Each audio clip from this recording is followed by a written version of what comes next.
Right now, we're living in an era where Democrats have been taken over with the idea of compromise, centrism, bipartisanship, all for no good reason. It's one thing to compromise here and there, try to get someone on board. It's another thing, however, to see those as virtues in and of themselves.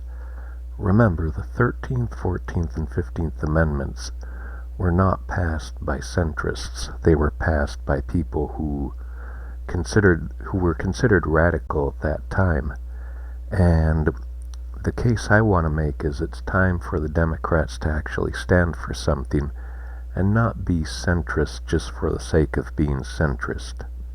That you might be in a cult too if you don't know the signs. And I do believe Democrats, most especially, are in a deep cult that they really don't and know about and aren't really aware of. And I leave the Republicans alone more because I do respect people more that are like, this is what we are, this is what we're about, this is what we're against. Whereas I find that the Democrats are really pretty much almost against all the same things.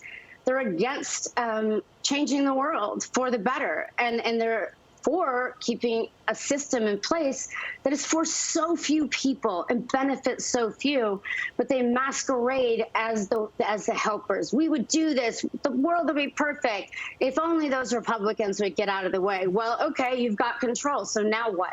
So what can we learn from that? Well, first of all, you're going to be criticized no matter what. For example, Rose says the Democrats are a cult. I don't really agree with that. It wasn't the Democrats that attacked the Capitol on January the 6th. But one point she does make is that, the Democrats are in control. Why don't they do stuff? They say they want to help people, but then they don't. And they do allow a lot of bad things to happen. And all they do really is blame Republicans and say, oh, we'd like to do all these great things, but Republicans won't let us. Well, you can end the filibuster. But anyway, so I don't agree with Rose on some things, but you can learn a lot. And one of the things you learn is that, you don't gain respect by being wishy-washy and standing for nothing and making excuses for why you don't get things done. What we call tolerance nowadays, maybe always, I'm always skeptical of the nowadays thing. I don't think things get that much different. What we call tolerance is often just condescending. It's often just saying, okay, you believe what you want to believe, that's fine with me.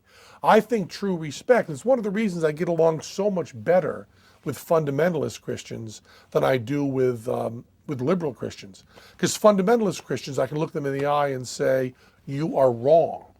They also know that I will always fight for their right to say that. And I will celebrate their right to say that. But I will look them in the eye and say, you're wrong. And fundamentalists will look me in the eye and say, you're wrong. And that, to me, is respect. The more liberal religious people who go, there are many paths to truth, you just go on and maybe you'll find your way, is the way you talk to a child.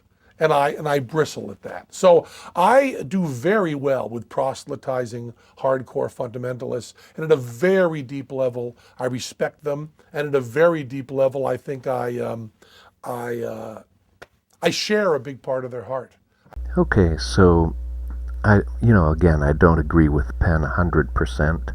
For example, when it comes to, fundamentalist Christians, he gets along with them very well because they don't have any real power.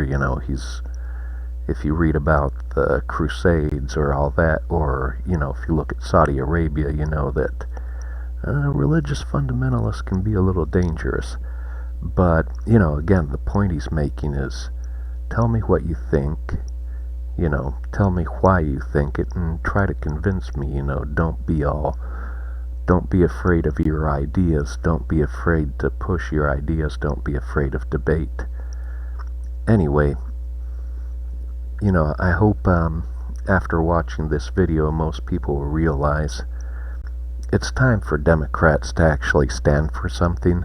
And, this whole talk about compromise, bipartisanship, for its own sake, it's gotta go. It's gotta go.